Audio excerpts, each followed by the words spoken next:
One crime, 1,000 questions. Welcome to True Crime Briefing, where the truth is never buried for long. June 25th, 1976. A woman disappears into the shadows of Mississippi's DeSoto National Forest. Her name is Edwina Marter. She never came home. What followed would become the longest-running death row case in Mississippi's history. A story layered with war, trauma, tragedy, and a justice system grinding slowly. Unresolved until now. This is not a story about a cold-blooded killer with no past. It's about a man whose darkest moment shaped 5 decades of legal history.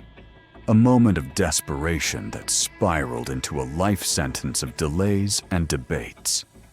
For nearly 50 years, this case haunted courtrooms, governors, victims' families, and public opinion.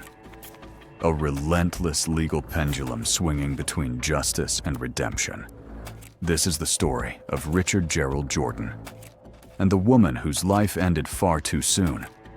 It's a tale of shattered lives, changing laws, and one man sitting in a cell, waiting to die. This is True Crime Briefing, and tonight, we go deeper than the headlines. We bring you the full case. No edits, no shortcuts, just the brutal, raw truth. Gerald Jordan wasn't born a criminal. He was the kind of man who once blended into the crowd. Quiet, watchful, soft-spoken. Born and raised in rural Mississippi, he lived a modest life. He didn't stand out. But something was always simmering beneath the surface. In his 20s, Jordan enlisted in the U.S. Army. He was shipped off to Vietnam, a place where fear was constant and death was routine. Jordan saw the worst of humanity. Men torn apart, friends dying in seconds. When he came back, he didn't come back whole. He brought nightmares home with him. Flashbacks, sleepless nights, sudden outbursts. He struggled to hold a job, to hold a thought. He married, had children, worked in shipyards and fertilizer plants. But the money never stretched far enough. He kept trying, until trying wasn't enough. The pressure cracked him.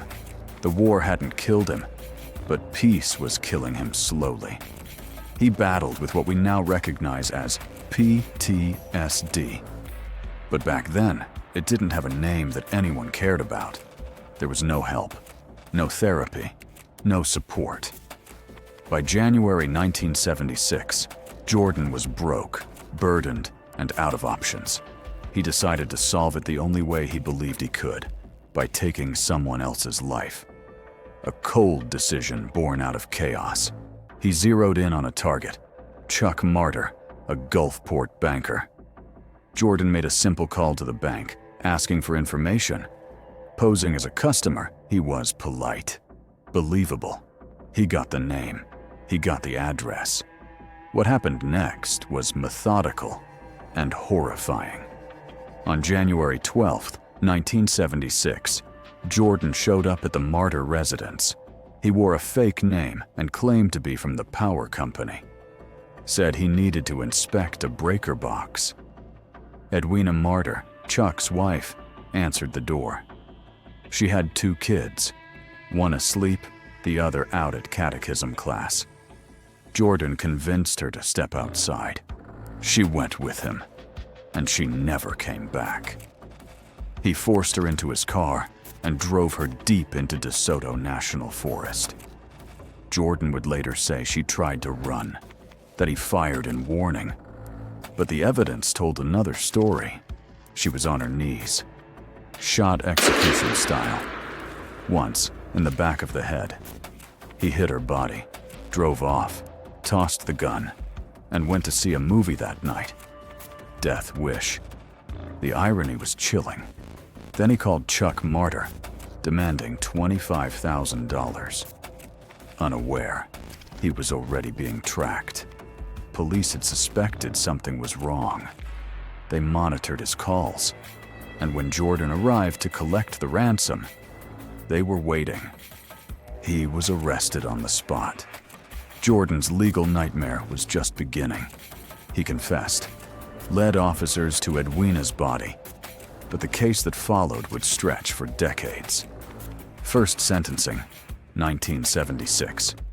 Jordan was convicted and sentenced to death. But Mississippi's automatic death penalty law was later ruled unconstitutional. That sentence was thrown out. Second sentencing, 1977.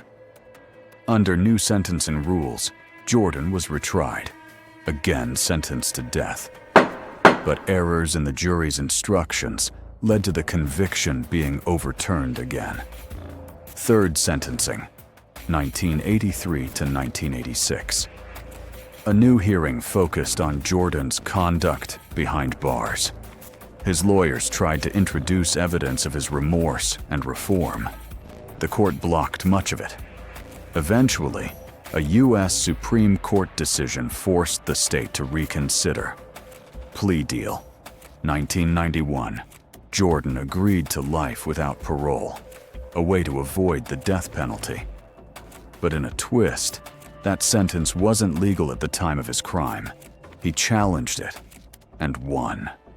Fourth sentencing, 1998. Jordan faced yet another jury. They sentenced him to death once more, calling it a no-brainer.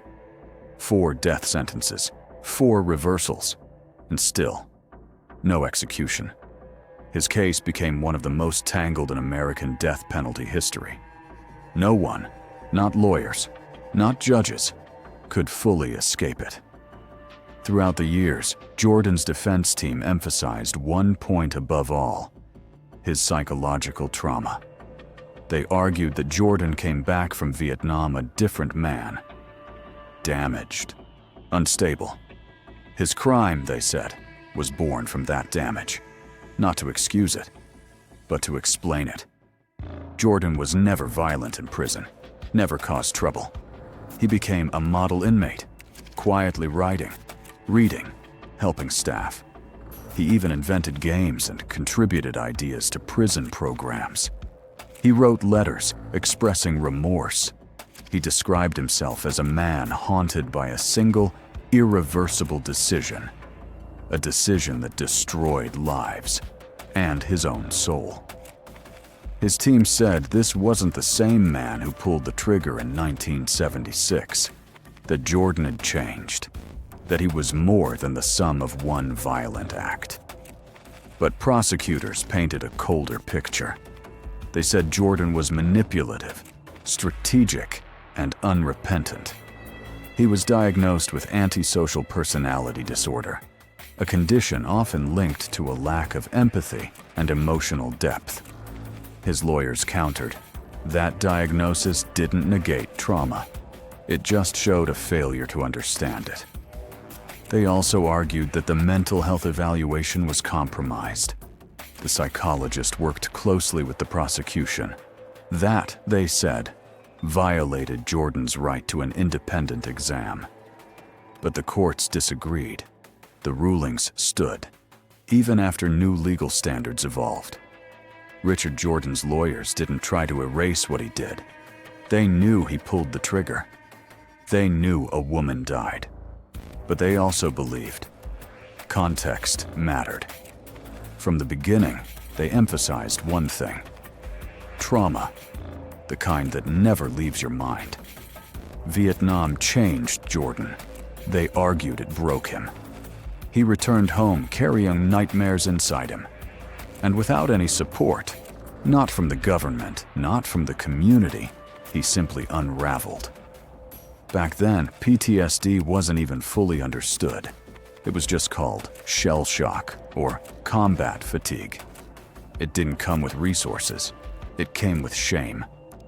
His defense team said the war rewired his brain, not to excuse what he did, but to explain it. In court, they pointed out Jordan's behavior behind bars. No fights, no threats, no disciplinary action. He was, they said, a model inmate. He mentored younger prisoners. He wrote thoughtful essays. He kept to himself. He aged in prison.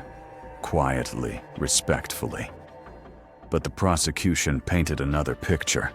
They brought in psychologists who labeled him with antisocial personality disorder, a diagnosis associated with manipulation, charm, and lack of remorse. They argued this wasn't trauma, this was calculation, that he had every chance to stop, and didn't. Jordan's legal team also raised concerns about the psychiatric evaluations he was given. They said those doctors worked too closely with prosecutors, that he never got a truly fair, independent assessment. Courts rejected those claims, said it didn't matter, said it was legal. And so, again, the death sentence remained. Time passed, and Jordan stayed alive. 1 year became 5, 5 became 10, 10 became 20. He sat at Mississippi State Penitentiary, known as Parchman, for nearly 5 decades. It's one of the oldest, harshest prisons in the South. Hot summers, cold winters, isolation. He watched as the world changed, watched inmates come and go, watched governors promise justice and leave without acting. Jordan outlived 4 of them. He watched court rulings come down in other cases, watched Mississippi pause executions, then resume them. He saw the state experiment with different execution drugs. He saw gas chambers decommissioned and later reauthorized. He read every headline, because all of it affected him. In letters to advocates, Jordan said he wasn't the same man. He was nearly blind. He had hearing loss. His bones ached constantly. He used a walker. He said he lived each day knowing what he'd done and wanting to do something good with whatever time he had left. He wrote, "I do not ask to be freed. I ask only that you see I am not the monster I once was." But Edwina's family felt different. They had spent nearly 5 decades without her. To them, each day Jordan lived was a day she didn't. They kept showing up to court dates, kept writing letters to officials. They wanted it to end. They wanted the promise of justice fulfilled. Jordan's time on death row wasn't mercy. It was delay. Long, complicated, endless delay. Until recently. In the final chapters of Jordan's legal saga, the focus shifted from why he should die to how he would die. Mississippi uses a 3-drug execution method. The first drug is midazolam, a sedative. The second paralyzes the body. The third stops the heart. The controversy. Midazolam doesn't always work. Lawyers argue it might sedate the body but not the brain. So a person could be awake, aware, and in agony, but unable to scream. Jordan's attorneys said that risk made the method cruel and unusual punishment.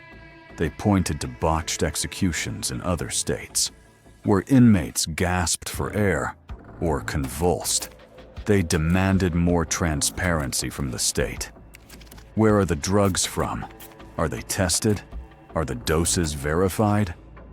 In 2023, Judge Carlton Reeves temporarily halted executions in the state.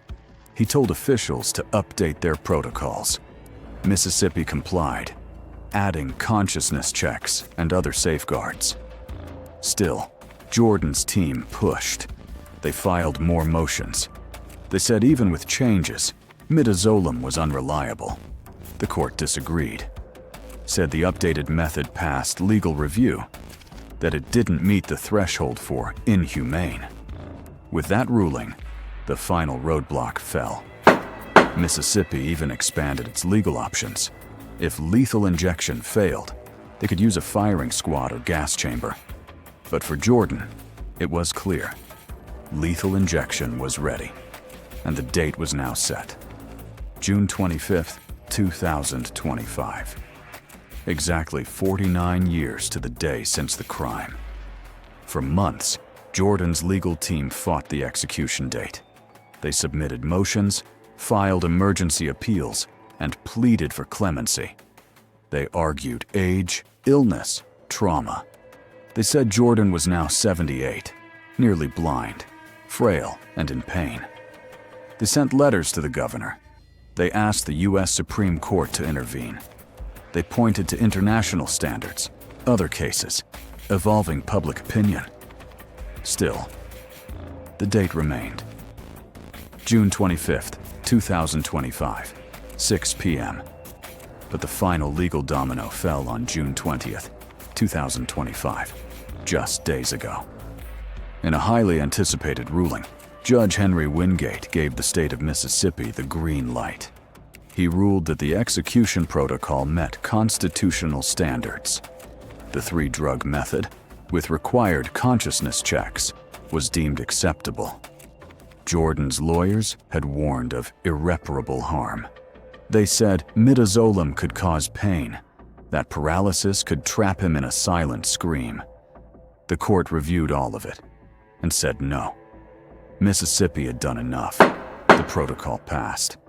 Judge Wingate's words were clear. The state can proceed with the execution of Richard Gerald Jordan. With that, every appeal was exhausted. No more federal motions, no more hearings, no more delays. Unless the U.S. Supreme Court issues a last-minute stay, Jordan will die on June 25th, exactly 49 years after Edwina's murder. A lifetime later, justice, or what remains of it, is finally set to be carried out. Throughout this decades-long journey, one voice kept speaking, and often got buried in the noise. Edwina Marter. She was a wife, a mother, a woman who smiled at strangers and baked for her neighbors. She wasn't involved in politics or crime. She was just home that day. She had 2 children. One was asleep when she was taken. The other was at church. They never got to say goodbye. For her family, every appeal reopened the wound. Every stay was a stolen piece of closure. They endured years of hearings. They sat silently as lawyers debated the technicalities of her death. They watched Jordan age, while Edwina remained forever 37. To them, justice took too long. It felt like Edwina's life mattered less than her killer's rights. They've said in statements, "We don't want revenge. We want finality. We want peace." And on June 25th, they may finally get it. For her children, now in their 50s and 60s, this isn't a celebration. It's a conclusion, one that took half a lifetime to arrive. They will be there, quiet, resolute, holding each other, not to cheer Jordan's death, but to honor the mother who never got justice until now. So here we are, the end of a story that began in the woods of Mississippi and wound its way through the halls of the U.S. Supreme Court. A story of violence, yes, but also of trauma, time, and truth. Richard Gerald Jordan committed an unthinkable act. He admitted it. He showed remorse. He asked for mercy. The state said, "Not this time." Edwina's family asked for finality. Now, they may have it. For 49 years, this case tested our courts. It raised moral questions. When does justice become cruelty? Can a person truly change in prison? And does time ever heal the wounds of violent loss? On June 25th, 2025, at precisely 6 p.m. Central Time, Mississippi carried out the execution of Richard Gerald Jordan, the state's oldest and longest-serving death row inmate. Jordan, 79, had spent nearly 50 years behind bars for the 1976 murder for hire of Edwina Marter. After decades of appeals, reversals, and resentencings, his fate was sealed when Governor Tate Reeves declined to intervene. In his final hours, Jordan made a simple request for his last meal: chicken tenders, French fries, strawberry ice cream, and a root beer float. At 6:12 p.m., lethal injection began. He showed no resistance, no panic. When prompted for any last words, he looked toward the witness room and said, "I regret what I did. I've had almost 5 decades to reflect, and I'm sorry. I hope the family finds peace. I'm ready." Witnesses included prison officials, a spiritual advisor, and relatives of his victim. At 6:34 p.m., Richard Jordan was pronounced dead. For the family of Edwina Marter, justice had finally arrived, 49 years after the crime. But the questions left behind? They still echo. Why did it take so long? Did the system serve justice or merely delay it? Here at True Crime Briefing, we'll be watching. Because this case isn't just about crime. It's about what we believe punishment should be. If this final chapter moved you, hit like, subscribe, and turn on notifications. We bring you justice. Gritty, raw, and human. This has been True Crime Briefing. Stay curious, stay compassionate, and stay with us for the truth.